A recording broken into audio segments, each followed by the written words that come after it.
All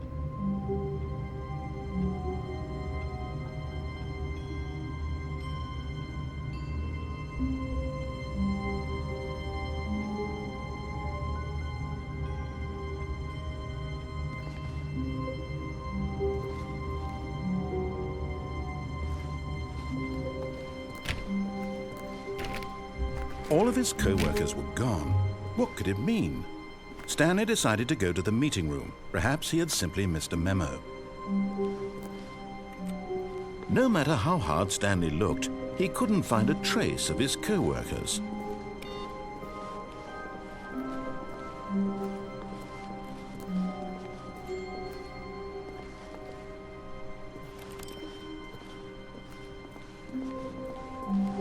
Stanley went around touching every little thing in the office, but it didn't make a single difference, nor did it advance the story in any way.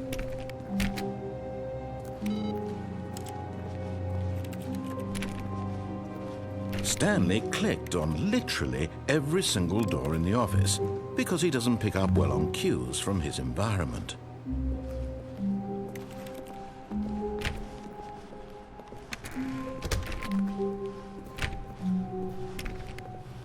When Stanley came to a set of 2 open doors, he entered the door on his left.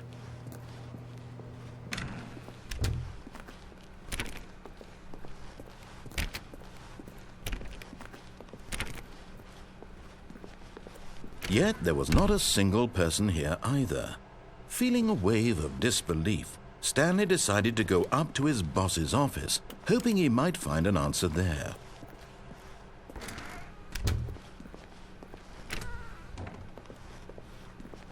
Stanley stepped into the broom closet, but there was nothing here, so he turned around and got back on track. Coming to a staircase, Stanley walked upstairs to his boss's office.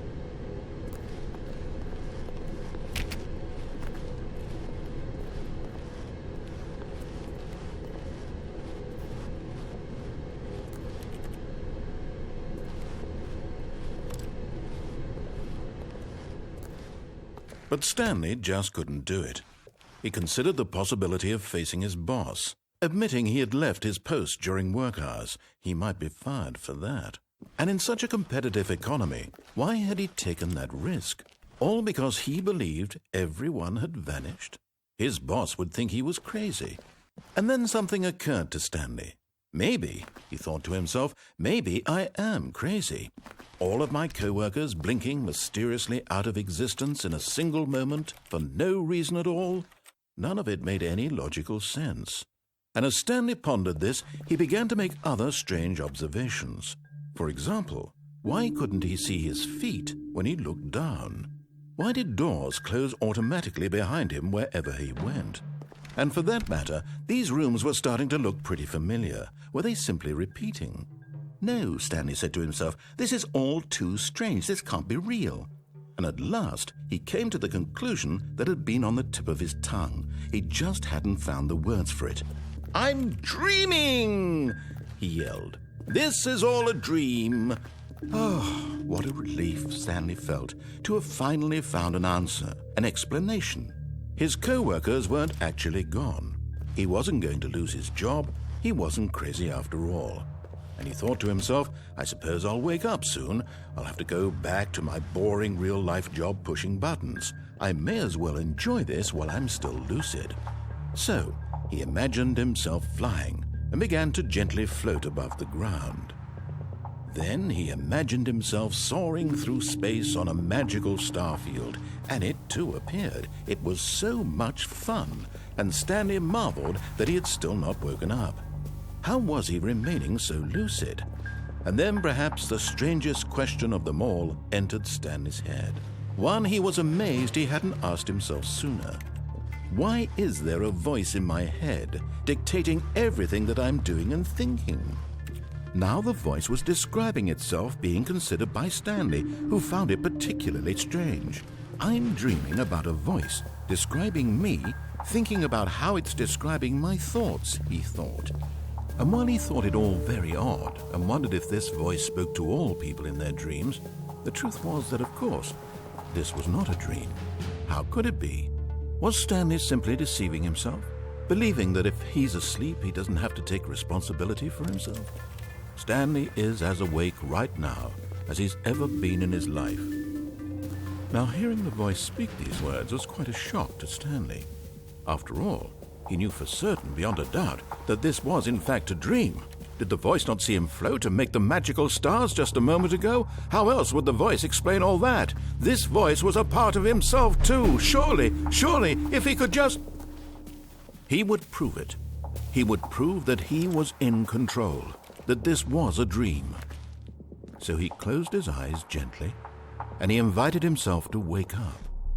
He felt the cool weight of the blanket on his skin, the press of the mattress on his back, the fresh air of a world outside this one.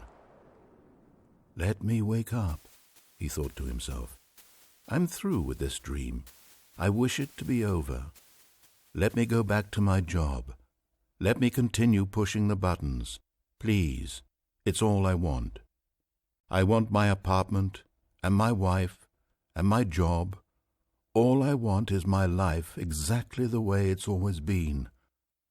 My life is normal. I am normal. Everything will be fine. I am okay.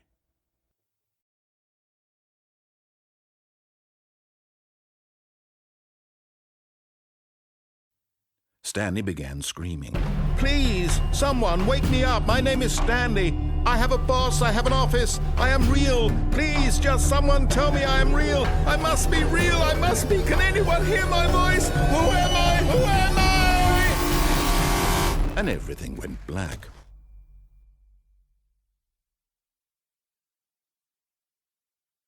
This is the story of a woman named Mariella. Mariella woke up on a day like any other. She arose, got dressed, gathered her belongings, and walked to her place of work. But on this particular day, her walk was interrupted by the body of a man who had stumbled through town talking and screaming to himself, and then collapsed dead on the sidewalk. And although she would soon turn to go call for an ambulance, for just a few brief moments she considered the strange man. He was obviously crazy. This much she knew. Everyone knows what crazy people look like. And in that moment, she thought to herself how lucky she was to be normal. I am sane. I am in control of my mind. I know what is real and what isn't. It was comforting to think this, and in a certain way, seeing this man made her feel better. But then she remembered the meeting she had scheduled for that day, the very important people whose impressions of her would affect her career, and by extension, the rest of her life. She had no time for this, so it was only a moment that she stood there, staring down at the body. And then she turned and ran.